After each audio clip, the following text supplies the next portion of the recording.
Olá, sejam todos muito bem-vindos ao nosso podcast Coluna Forte, um podcast da Ideal Espaço Saúde destinado ao tratamento da coluna vertebral sem cirurgias. Eu me chamo Jason e sou fisioterapeuta aqui na Ideal. Eu sou o Luiz Jorge, sou fisioterapeuta aqui na Ideal Espaço Saúde. E hoje trouxemos uma convidada muito especial. Ela é nutricionista aqui na Ideal Espaço Saúde e vai trazer muitas nuances a respeito de alimentação e a sua relação com dor nas costas. Giovana Miranda. Fala um pouco sobre você, Giovana, para o pessoal que ainda não te conhece. Olá pessoal, tudo bem? Quero dizer que é um prazer imenso estar aqui falando sobre alimentação, que é um tema que sempre tem que ser disseminado para as pessoas, ainda mais relacionado à dor crônica, um fator muito importante hoje em dia. E para começar o nosso podcast, já vamos soltar uma bomba na mão da Giovana. Giovana, o que o intestino tem a ver com dor nas costas? O intestino está diretamente relacionado à dor nas costas. A gente chama hoje de intestino sendo o segundo cérebro.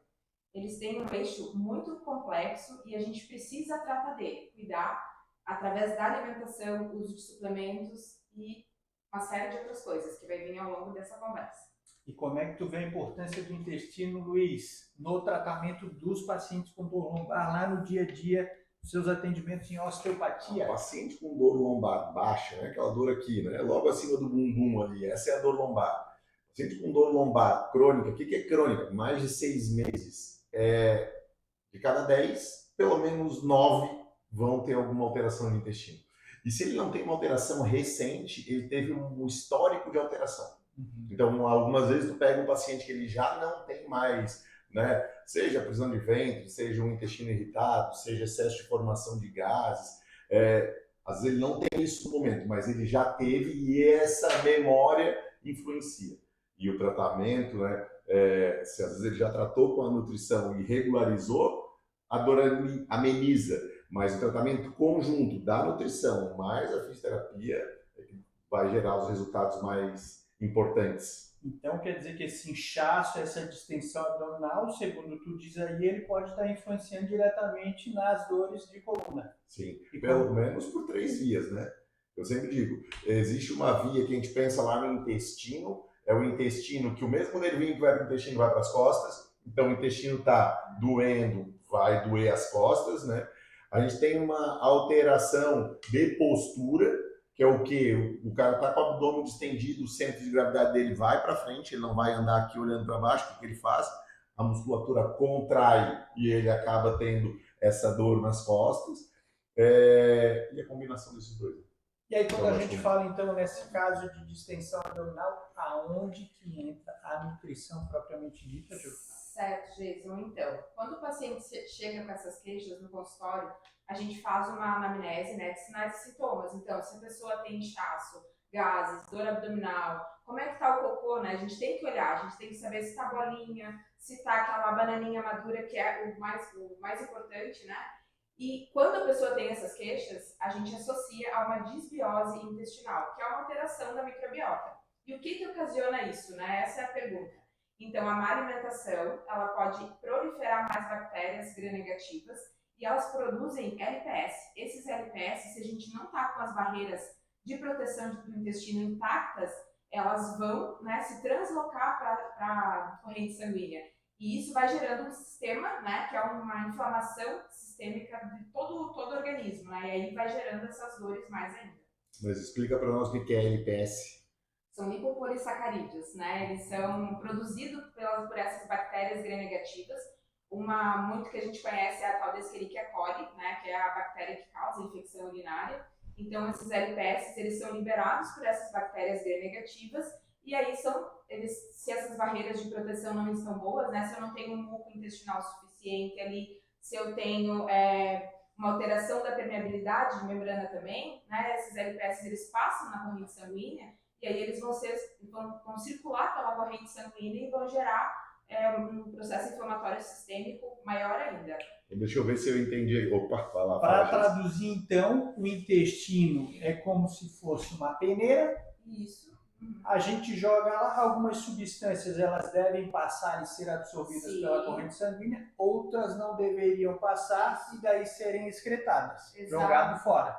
E daí, conforme há uma alteração dessas bactérias boas e más dentro do intestino, essa peneira ela alarga a trama e substâncias que não deveriam passar, Isso. passam e acabam inflamando o nosso corpo, potencializando as dores.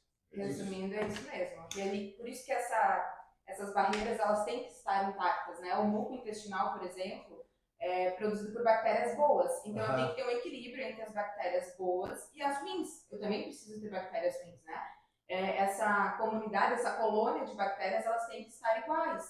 Quando há essa desbiose, essa alteração, seja por uma má alimentação ou consumo de ultraprocessados, né, que a gente vai falar também mais pra frente, eu acabo proliferando mais essas bactérias ruins. E aí elas vão alterando essas membranas, né? O nosso intestino ele é uma gaitinha, né? As vilosidades, eu abro as célulazinhas, passo o que eu preciso, né, em termos de nutrientes, e fecha.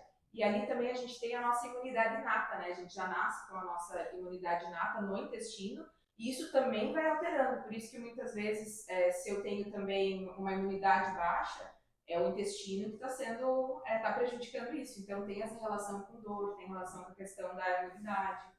E aí esses gases também são produzidos por bactérias gram-negativas, né? Que são essas bactérias ruins. Eu mudei um pouco, eu falava também as boas e as ruins igual para o colesterol, né? O colesterol bom e ruim. Mas na verdade, né? Às vezes a gente fala para o pessoal entender, bom e ruim talvez não seja adequado, né? A gente tem que ter um equilíbrio entre eles, porque eles têm a sua função dentro do organismo, né? É igual o LDL, o LDL é um colesterol ruim, não, ele também tem a sua função de comunicação com outros locais, de carregamento de nutrientes e enzimas, então eles têm a sua função. Mas a gente fala de maneira geral porque o HDL ele é o limpador das nossas artérias, né? E assim como as bactérias elas vão ter funções digestivas também, né?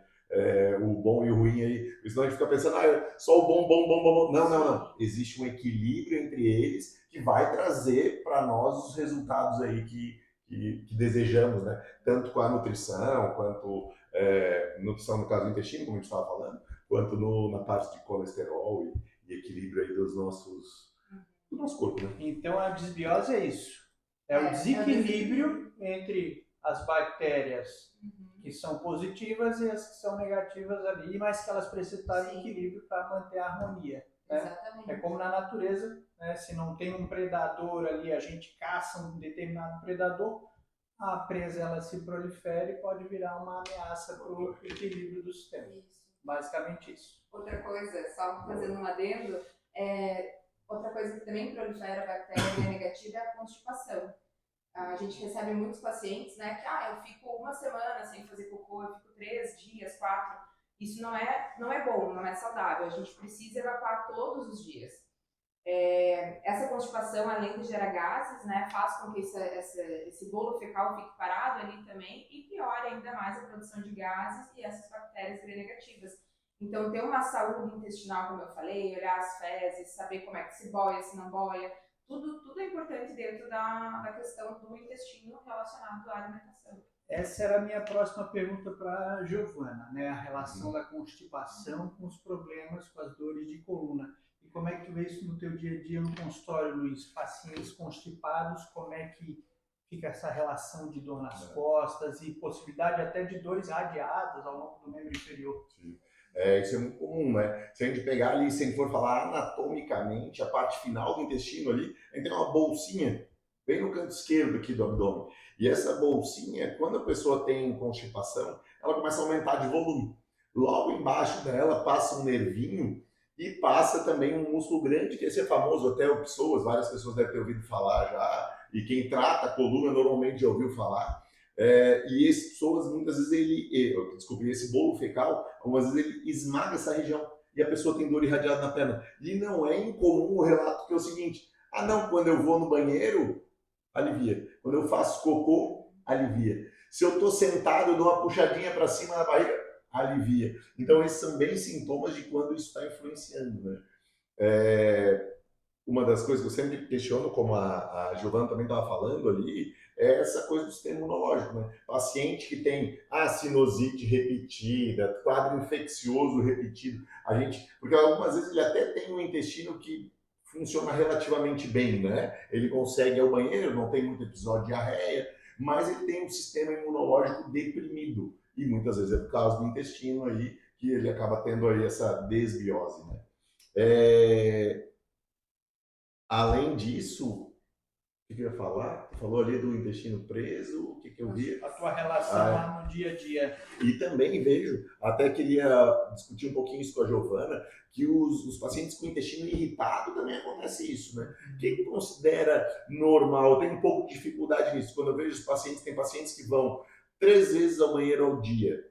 Esse paciente, se ele tem um volume fecal, umas fezes em formato normal, é ok? Seria, né? É considerado normal, tanto que a gente tem a escala de Bristol, né? Que a gente avalia a consistência, né, da evacuação, o formato, como eu falei, se boia, se não boia, odor. Então, tudo isso a gente correlaciona. Se a pessoa evacua, tipo, 3 vezes ao dia e a consistência está ok, quer dizer que ela está absorvendo o que precisa, que ela está formando um bolo fecal, que ela está tendo motilidade, né, no intestino. Então, tá ok. Agora, se, por exemplo, eu comi e eu corri pro banheiro com dor, com cólica e evacuei, aí não é legal, né? Então tem muito esse perfil de paciente também. Eu como e já vou pro intestino, o passarinho que nem falam, né? Isso não é legal. Aí tudo tem que ser avaliado. Por isso que a gente faz uma triagem no consultório. Todos os sintomas são importantes para correlacionar com o intestino. Boa. E a gente sempre ouve também que existem alimentos que são inflamatórios, né, e os anti-inflamatórios. E aí eu queria que tu trouxesse isso, porque pensando nesse sentido, alguns alimentos podem estar sabotando o tratamento, né? Pode estar sabotando a melhora do nosso paciente. E aí eu queria que tu trouxesse aí para o nosso público que acompanha o Coluna Forte um pouco sobre esses alimentos inflamatórios e anti-inflamatórios. Certo. Então, falando em alimentos, principalmente ultraprocessados, né, precisa retirar da alimentação, porque eles têm muito conservante, corante, aditivo químico, o próprio conservante, né, se a gente pensar que o nosso intestino, né, o nosso corpo é bactéria, então se eu consumir um alimento que é rico em conservante, que evita que aquele alimento tenha fungo, seja, enfim, que fique ruim, eu estou ingerindo uma carga muito grande de conservante que vai matar também as minhas bactérias. Então, aí já é a primeira coisa que eu preciso retirar. Outra coisa, farinha branca. Farinha branca também, super inflamatória, fermenta, gera gases, que nem o açúcar, né? Ele alimenta essas bactérias ruins, então vai gerar mais gases ainda. Óleos refinados, né? A gordura ruim, isso também são coisas que influenciam bastante. Sabe uma dica que eu sempre dou, e vai muito de encontro a isso, é tu ler o rótulo, cara. Ler o rótulo. O que tem de nomezinho que tu não sabe o que é porque tá matando teu intestino, né? Então, tem o amido invertido. O que é amido invertido, cara? Tu sabe o que é? Sim. É ruim. Não tem jeito. Mas amido eu sei o que é. Pois é, o invertido é o que faz mal. Né? É simples assim. Aí tu pega, hoje em dia eu vejo muitas pessoas falando, eu consumo aquele, porque se fala muito hoje em proteína, né? Eu consumo aqueles, os leitinhos com whey. Cara, aquilo tem uma infinidade de conservante e aditivo, é impressionante. Tu lê, ele deve ter uns 25 ingredientes. Tem 2 que tu sabe o que é. Os outros 23 tu não sabe o que é e tu não tem nem ideia. Aquilo ali tá matando a tua flora intestinal e vai te fazer mal, não tem jeito, né? Não quer dizer que não possa, né, na minha opinião, até legal aí ouvir a Giovana, não quer dizer que não possa consumir eventual, mas tu não pode usar aquilo como regra da tua alimentação. Todo dia eu tomo de lanche um negócio daquele. Vai matar o intestino. Entra até naquela frase que um professor meu falava, né? Descasque mais e desembale menos. Então, quanto mais o alimento for in natura, melhor. Menos conservante ele vai ter, menos mal ele vai fazer. Mesma coisa os embutidos, né? Presunto, salsicha, salame. Esses embutidos também fazem muito mal. Então, sempre eu falo aquela regrinha. Quanto mais você descascar e menos desembalar, melhor. Com certeza. Então, ultraprocessados, embutidos, farinhas brancas, esses seriam, a princípio, os grandes vilões. E açúcar. E açúcar.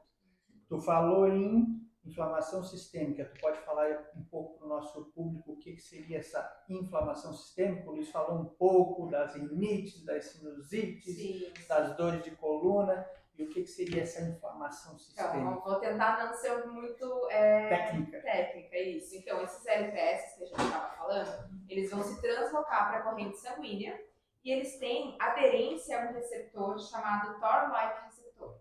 Esse receptor, ele fica nas células imunológicas, né, os macrófagos, os linfócitos. Se eles têm aderência e se ligam ali, o nosso corpo entende que algo está errado. E aí o nosso corpo, né, vai cada vez mais liberando mais, né, essas células de defesa, e aí elas vão liberando cada vez mais as interleucinas, né, que são fatores de inflamação, e aí tudo vai se conectando, né? Então o nosso corpo vai entendendo que tem algo de errado, ele produz mais células anti-inflamatórias, elas vão se ligando e aí vai produzindo mais interleucina, mais inflamação sistêmica, né? Então basicamente é isso, é essa aderência, né, esse receptor, e aí o corpo vai entendendo que se está se ligando, se eles estão achando alguma coisa para combater, o corpo vai produzindo cada vez mais. E aí a pessoa tem aquele inchaço, ela tem essas dores tanto na coluna quanto nas articulações, elas vão se acumulando nas nossas articulações, né? Enfim, é uma questão que a gente vai falar mais pra frente também. A gente vê também aquela sensibilidade na pele, né? Parece que a carne dói. Ah, me pega aqui, dói, pega aqui, dói. Sensível, né? A gente fala muito isso, né? Parece que eu tô com a carne machucada, parece que eu tô com a carne podre, alguns falam. Sim. E aí, só um momento, é importante a gente botar então que em vez de cair nos anti-inflamatórios, que o pessoal acaba gostando, o controle da alimentação, né? Evitando esses alimentos do mal que você citou, e a atividade aeróbica de baixa intensidade, as caminhadas leves, 3 vezes por semana, cerca de meia hora ao dia, ela também vai ajudar muito a diminuir a inflamação sistêmica que a Giovana citou aqui. Então, fica a dica, né? Mexa-se mais, desembale menos, descasque mais.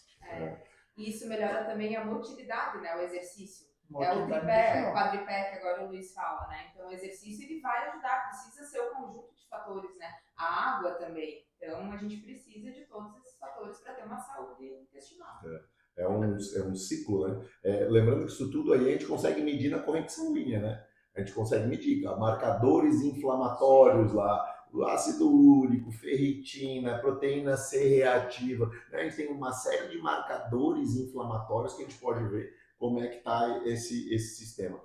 Uma coisa que eu acho legal a gente lembrar, né? Que esses agentes, como o Jason falou aqui, exercício de baixa intensidade, ele vai ajudar a desinflamar. Água ajuda a desinflamar? Ajuda. Tu contém os alimentos, ajuda? Ajuda. Tem uma coisa que eu acho muito legal a gente entender, porque daí às vezes fica meio distante, né? Pode falar. O próprio sono? O sono, claro. O sono, quando a pessoa... Por 2 fatores, né? Quando a pessoa dorme, ela desinflama. E se ela não dorme, ela tende a comer mais no dia seguinte e tende a inflamar mais ainda. Tende a comer mais porcaria. Sim, o doce, né? A vontade do doce, né? O paciente me fala, eu tenho muita vontade de comer doce, provavelmente não está dormindo bem, não tá... Às vezes até dorme, mas não entra naquele sono profundo. E aí o que isso faz no corpo? Né? A gente entende, o corpo inflamado, ele sensibiliza o nervo. O que é isso? O nervo ele fica super disposto a te informar que tem coisa errada. E aí tu começa a ficar com o corpo todo dolorido, né? E normalmente onde já é um pouco sensível, às vezes o cara já tem um pouco de sensibilidade, porque trabalha muito tempo sentado. Logicamente a coluna vai estar sofrendo um pouquinho mais com isso. Esse corpo inflamado faz com que ele informe o teu cérebro mais vezes sobre essa dor. Então, quando o corpo está inflamado, isso vai acontecer. E eu acho muito legal, e a gente podia combinar um outro dia de falar sobre isso, porque quando a gente pensa no corpo inflamado, as pessoas não gostam de ouvir isso, mas o cérebro também está inflamado. Sim. E se o cérebro está inflamado, ele perde capacidade cognitiva, ele perde a capacidade de resistir às tentações simples, né? Acho muito legal. É muito bacana isso. Como, às vezes, ele diminui um pouco o consumo de bebida alcoólica, doces ou alimentos mais calóricos no final do dia. Por quê? Porque ao longo do dia tu vai te estressando e a tua capacidade de controlar isso vai diminuindo. Quem está inflamado, essa capacidade diminui ainda mais. E aí chega a noite o cara não resiste ao fast food, né? Isso aí. Então falamos da lista do mal, né, que inflama o corpo, mas a gente viu que deve ter uma lista do bem.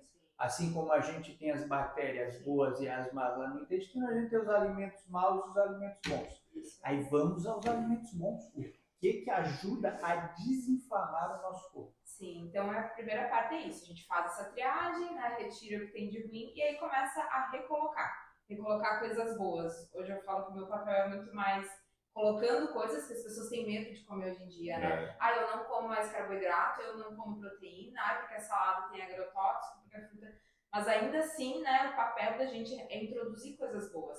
Então, os alimentos anti-inflamatórios a gente pode utilizar de maneira bem simples. Por exemplo, uma cúrcuma, né? Bota lá no arrozinho um pouquinho para, né, dar uma cor, ele é super anti-inflamatório. O gengibre, fazer um suquinho, um chá. Que mais? As frutas vermelhas, né, que contêm antocianinas. Então, fazer um iogurte com umas frutas vermelhas. Que mais? Peixes, as gorduras boas, né, ômega 3, super importante. Então, isso tem que estar na nossa rotina, tem que estar no nosso dia a dia, esses alimentos. Para aí sim a gente conseguir extrair ao máximo, né, esses potentes anti-inflamatórios. Só que na recuperação de dano muscular, as frutas vermelhas são referência aí para ajudar na recuperação muscular. E além dela, a banana. É a única que está aí incluída nessa recuperação de dano muscular. Né? Sim. E além da comida, tem algum suplemento, alguma coisa que a gente pode fazer uso ou é só propaganda e isso não... Tem, porque, como eu falei, né, para conseguir extrair isso em quantidade eficiente, esses fitoquímicos, né, esses ativos anti-inflamatórios, por exemplo, a cúrcuma, ela tem um sabor residual muito forte. Então, eu vou temperar um franguinho, vou botar no arroz, mas eu não consigo chegar a uma quantidade que eu deveria. Então, eu posso estar fazendo isso em cápsula, né? Se eu tenho essa necessidade, eu posso manipular. O colágeno tipo 2 também está associado a uma melhora.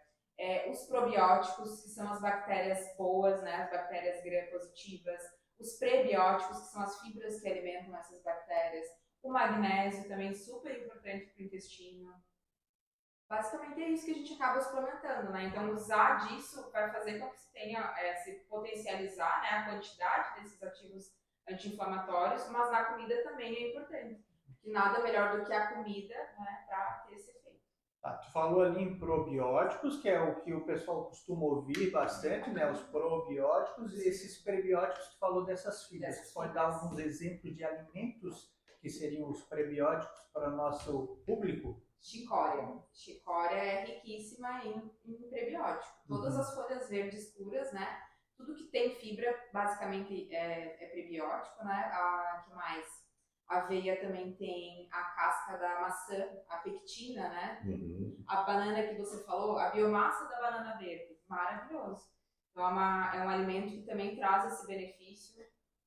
Então, são excelente. Coisas que... Eu e o Luiz costumamos falar muito também, entre os alimentos que blindam a coluna, das proteínas. Sim. Né? E aí a gente vê que no processo ali de envelhecimento o pessoal vai abandonando a ingestão de proteínas. Às vezes também tem os hábitos alimentares, vegetariano, vegano, também tem uma redução disso.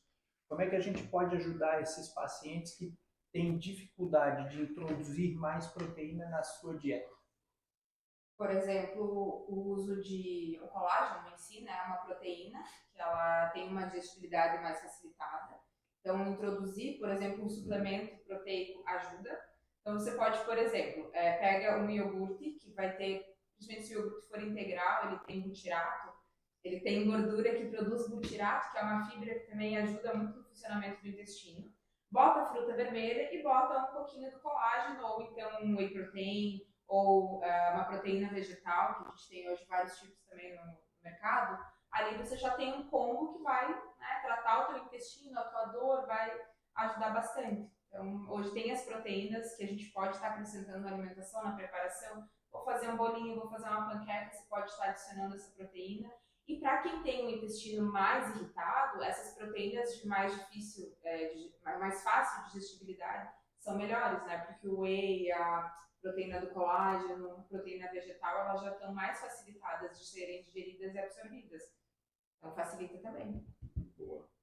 Quer trazer um pouco da tua experiência? O Luiz trabalha muito com essa parte de introdução, está sempre caminhando para a Giovana para fazer os ajustes proteicos, porque a massa muscular ajuda a blindar a coluna. Ajuda a blindar a coluna. Então, no dia a dia, a gente vê que existem as quantidades mínimas que a gente sempre fala de proteína, né? Estudos mostrando ali entre 1,2 e 1,6. A gente tem visto as famosas injeçõezinhas aí, onde o pessoal está entrando na tal da sarcopenia, né? Então, os Ozempics da vida, aí o pessoal experimentando a sarcopenia. Esse fim de semana teve uma matéria no Fantástico falando que a sarcopenia, que antes era vista na população mais idosa, está começando a antecipar justamente pela alimentação equivocada, pelo uso dessas substâncias. E pode falar um pouco para a gente também sobre essa situação? Que é o tal do medo de comer, né? Uhum. A gente estava falando agora que eles utilizam essas medicações, fazem uma dieta restrita, fazem jejum, não tem orientação, não dorme direito, come pouco. Aí, quando come, né, já tem um mal-estar, né, já tem essa resistência ao alimento, baixa produção de enzimas digestivas. Hoje de manhã eu escutei de um paciente falando: eu como maçã e me dá fome. Que bom, a maçã é digestiva. Então eu devo, né, abacaxi, eu tenho que consumir isso. Mas aí você associa uma proteína, alguma coisa que vai te saciar mais, né, uma maçã com um punhado de oleaginosas. Então a gente tem que aprender, voltar um pouco como os nossos avós comiam, né? Hoje em dia as pessoas têm medo de comer. E eu acho que isso está levando a uma sarcopenia, uma perda de massa muscular, ainda mais utilizando esses medicamentos, né, que inibe a fome, e a pessoa acaba que vive de sol. E aí acentua mais ainda esse processo degenerativo e perde mais ainda a massa muscular. E eu acho que é uma combinação, né? A gente vê muito na clínica hoje, a gente fala, é o sedentário da academia, né? Ele vem até a frente da academia de carro, desce, vai ali, faz meia hora de exercício, 40 minutos, bate 20 minutinhos de papo, volta para casa. E passa o dia inteiro sentado em home office ou mesmo no escritório. Cara, meia hora, 40 minutos de exercício e ainda mal nutrido, não vai ter como, né? Não tem como. É muito pouco movimento, porque às vezes tu ingere aquilo ali, só que teu corpo precisa carregar isso, né? Então tu tem que ter um sangue circulante aí em maior volume para chegar lá e nutrir tuas célulazinhas nas pernas, nos braços, e aí realmente tu ganhar força. E o pessoal hoje não tem jeito. E aí vem as reclamações: eu não tomo água porque eu tenho que levantar para fazer xixi. Normal, precisa, né? Você precisa ingerir água. Eu não tenho tempo para fazer minha comida, tem que ter rapidinho. Pode misturar, né? Então tu já pega ali um brócolis, já mistura com arroz, já cozinha junto. Assim, é só criar estratégias para conseguir fazer uma alimentação mais saudável. E essa dica eu acabo dando bastante para os pacientes. Porque o mais difícil da cozinha é a proteína, né? Sim. Então, cara, pega 3 horas a cada 15 dias e cozinha 6, 7, 8 quilos de carne, for o que tu precisa, e congela. E tu vai tirando essas porções ali. Em 15 dias. Cara, 3 horas em 15 dias, será que não dá para tirar? Dá, né? Dá. E aí tu vai congelando de maneira que tu consiga consumir ali ao longo do tempo, né? E aí eu uso bastante lá em casa, é o quê? Pegar lá o franguinho desfiado, a carninha moída, em vez de ficar usando os embutidos, né? Embutido é uma coisa que o cara vai usar lá uma vez ou outra, né? Num happy hour, quando tá com os amigos, vai fazer uma tábua, alguma coisa assim. No dia a dia, franguinho desfiado, carninha desfiada, né? O próprio peixe desfiado, e aí tu usa lá no teu, como tu gostar, né? E as reclamações também quando se consome a proteína, né? Tem alguns pacientes que, eu como carne não me faz bem. Aí tem que observar a digestão, né? O uso do probiótico, como a gente falou, mastigar mais, a gente só engole a comida, o uso de enzimas, um chazinho, chá verde também é um ótimo alimento anti-inflamatório, faz muito bem para o intestino. Então, assim, a gente tem várias coisas que dá para aliar, que vai melhorar a digestão, a pessoa consegue consumir e bater a meta diária de proteína e ainda usar de alguns suplementos se for necessário. A gente tem visto também a questão do pão, né? Então, muitos pacientes nossos gostam de ter o pãozinho, e a gente tem visto falar dos pães de fermentação natural. O que seria o tal do pão de fermentação natural? Qual é a diferença do pão comum ali para esse tipo de pão? Ele é um pão melhor. ele é do Levin, né, que é uma bactéria. Quem nunca fez a sementinha que a gente fala, né? Tu pega a sementinha, bota no leite e vai mexendo e ele vai crescendo e aí tu toma aquilo tal do kefir, né? Então, basicamente, o Levin, não me lembro direito o nome, mas enfim, ele é uma bactériazinha e ele faz essa fermentação natural, não vai nada químico para o pão crescer. Então, essa própria bactéria, né, hoje eles fazem isso para pães, biscoitos, cucas, enfim. E aí é uma fermentação natural, vem dessa bactériazinha, ela, né, faz o pão crescer, fermenta, né, o trigo principalmente, e aí faz menos mal, porque eu não estou consumindo o tal do conservante que a gente falou até agora. Que o pão que a gente compra, que está lá na prateleira há muito tempo, ele tem esse conservante, que é o que eu falei, se o alimento não estraga, alguma coisa tem, né? E não precisa nem ser muito tempo, né? Tu pega esses pães de fermentação natural, tu deixou ele, sei lá, um dia e meio fora, tu já não come, né? Fica ruim, tu tem que congelar se tu quiser continuar comendo. Aí tu pega esses pãezinhos, qualquer um deles, né? Mas é integral, cara. Mas é integral e de fermentação natural. Tá lá na prateleira 10 dias, não tem como, né? Ele vai estar matando lá a tua flora intestinal. Eu acho que tem que ficar atento a isso, né? A facilidade, ela tem um preço. Tudo. Que nem o leite, né? Que eu tava falando antes. Leite de caixinha, tu abre, ele fica na tua geladeira um tempão. Aí tu compra o leite de saquinho, rapidinho, aí o paciente vem reclama também. Estraga muito rápido, congela. Né? Eu pego a forminha de gelo, boto o leite ali, congelo, tiro, boto no saquinho. Quando eu quero consumir leite, faço a vitamina, boto. Então, a gente tem estratégias, né? É só procurar o seu nutricionista. Muito interessante. Então, né, a gente falou sobre muita coisa para a gente fazer um apanhado geral aí para as pessoas saberem por onde começar. Então, primeiro de tudo, procure um nutricionista. Que vai te ajudar bastante nesse processo. Então, reduzir os ultraprocessados e embutidos, os açúcares, farinha branca, esse é um caminho inicial. A gente viu aumentar o consumo dos alimentos anti-inflamatórios, usar ali a cúrcuma como um exemplo disso. Ingerir mais água, né? Beber mais água, se hidratar mais, observar aquela relação que tu fala do intestino e dor. Então, me alimentei, senti que depois de ter me alimentado, aumentou a minha dor nas costas, aumentou a distensão abdominal, então tá atento a essas situações cotidianas também vai ajudar nesse processo. Tem mais alguma coisa que passou batido? A gente falou do exercício também. Exercício, né? Como mais um dos nossos pilares, a gente fala muito da educação em dor, o paciente estar bem educado sobre os problemas, mas de uma forma não que desperte o medo e a ansiedade nele, mas que ele entenda como o corpo funciona.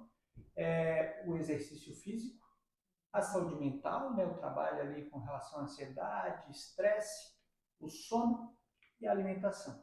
E a suplementação também, né, que a gente falou que tem algumas coisas também que podem auxiliar. Uma coisa que eu acho que é super importante a gente sempre frisar aqui é a experiência profissional que vai te acompanhar, né? Eu tenho um ranço, pode falar essa palavra não? Com profissionais que pegam e falam assim, pega o cara lá, o cara tem a vida toda bagunçada, café da manhã, almoço, janta, tudo bagunçado. Aí o cara vai lá e ele passa uma dieta linda e maravilhosa. Mas não tem a ver com o cara. Tu tem que ajustar uma coisa por vez. Não adianta tu querer embutir 500 coisas no cara de uma vez só. Claro que tu tem que fazer uma coisa que gere algum resultado, né? E a gente vê a mesma coisa para academia. Quando o paciente vem para cá e diz, Luiz, então eu vou começar exercício todos os dias. Não, cara. Tu não vai conseguir aguentar isso. O teu corpo, conforme tu vai adaptando essa diminuição, por exemplo, essas coisas todas a gente sabe que viciam, né? Tanto o exercício vicia, a alimentação ruim vicia. Então tu tem que ir tirando isso aos poucos e introduzindo as coisas boas. Isso vai aumentar a nossa capacidade cognitiva e aí tu vai começando a ter mais tolerância. Então é sempre um passo de cada vez. Nunca o radicalismo vai funcionar, né? Um passo de cada vez, construindo, né? Saúde mental, nutrição, exercício físico, e assim a gente consegue dar uma virada nesse jogo. Nos pacientes com dor, a gente fala muito disso, né? Que tem dor e medo de se movimentar, medo do movimento. Então, a gente fala da exposição gradual, né? Ele ir experimentando o movimento. E na alimentação é a mesma coisa. Como o Luiz falou, se eu vejo com um plano alimentar ali que foge totalmente à rotina do paciente, ele não vai aderir àquele plano alimentar. Então, às vezes, vamos começar com café, ajustar um café da manhã, vamos ajustar um almoço, vamos ajustar uma janta, a gente pode ver qual é o momento que está mais esculhambado na vida dele, ajusta aquele mais esculhambado, porque os outros já estão mais ou menos legal, né? Esses tempos eu encaminhei um paciente e era bem isso, ele tinha as 3 refeições ruins. Cara, começa com uma. Tu vê as pessoas brigando com 85 anos, 90 anos brigando com a dieta. Será que se tu arrumar, olha só, pensa comigo, são 3 refeições no dia. Se tu levar 3 meses para arrumar um café da manhã, 3, mais 3 meses para arrumar uma janta, e mais 3 meses, quer dizer, para arrumar o almoço, em 9 meses tu parou de brigar, um por vez. Agora, tentei mudar todo o café da manhã, todo o almoço, toda a janta, um mês depois desisti da dieta. Daqui 1 ano, 2 anos, ou na próxima crise, tu começa tudo de novo. Né? Calma, lento, progressivo. Isso vai te dando capacidade, aprendizado e melhora progressiva. Não precisa ter pressa. Sim. Como a gente estava conversando antes, por exemplo, se eu mudar só o tempero, né? Botar uma safra, não, vou botar uma cúrcuma, vou tomar uma xicrinha de chá, né? Então, assim, são pequenas mudanças e, assim, são coisas que vão fazer uma melhora. Claro que é uma conduta natural, tem que fazer frequentemente, por um tempo determinado. Isso vai melhorar, não é que nem o remédio que a gente falou. Sem falar que a gente pode fazer outro capítulo sobre os efeitos colaterais que os remédios também causam no intestino. Sim. Então, eu vou estar jogando uma coisa que vai fazer pior. Então, se eu tomar um chazinho, mudar um temperinho, às vezes eu não preciso nem mudar muita coisa, né? Se eu só jogar alguns alimentos chaves que eu sei que vão ajudar no tratamento da inflamação sistêmica, isso já ajuda. Uma frutinha vermelha no café, posso comer um pãozinho, misturo no ovinho, boto uma frutinha vermelha. Então, algumas mudanças já vão fazer toda a diferença. E a gente vê também alguns pacientes nesse negócio de querer emagrecer, sair cortando carboidrato. Sim. Né? E aí a gente vê a questão também, cortou o carboidrato, não ajustou a quantidade de proteínas, perde massa muscular, e a gente sabe que a musculatura é protetora para a coluna. As dietas malucas, a gente vê o tal do efeito sanfona. Então o cara faz uma dieta maluca onde ele perde massa muscular e gordura. Aí depois ele, quando engorda, ele só vem com gordura, ele só aumenta a gordura, ele não aumenta a massa muscular.